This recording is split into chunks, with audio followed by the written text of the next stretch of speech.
Hi friends, నేను మీ auto రాజా.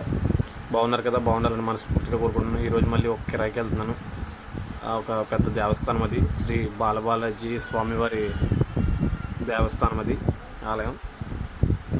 అక్కడ location కూడా ఎక్సలెంట్గా ఉంది. గోదావరి పుష్కరాల ఘాట్ చాలా అంటే చాలా బాగుంది. ఆ పుష్కర ఘాట్లో స్నానాలు అవన్నీ చేసిన తర్వాత గుడి దగ్గరికి అయితే వెళ్ళాం. అక్కడ అందరం కూడా కొబ్బరికాయలు కొట్టడం జరిగింది. కొబ్బరికాయలు కొట్టి నేను చాలాసార్లు కొత్త గుడికి వెళ్ళాను, కానీ పాత గుడికి వెళ్ళలేదు. ఈసారి పాత గుడికి వెళ్ళాలని ఫిక్స్ అయ్యాం.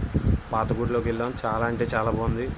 గుడి అయితే చాలా అంటే ఎక్సలెంట్గా ఉంది. మెయింటెనెన్స్ కూడా చాలా బాగుంది. ప్రతి దానికి వివరంగా అక్కడ బోర్డులపై రాసి పెట్టారు. చాలా అంటే చాలా బాగుంది. దేవస్థానం బాగా మెయింటైన్ చేస్తున్నారు. కొత్త గుడిలోకి అయితే జస్ట్ చూసి వచ్చేసాం. తర్వాత అంతా అయిన తర్వాత ఈ ఫ్యాన్సీ స్టోర్లు అన్నీ చూసాం. ప్రతి సామాన్లు కూడా చూసాం, కొన్నాం కూడా. గాజులు డజన్ 10 రూపాయలు మాత్రమే.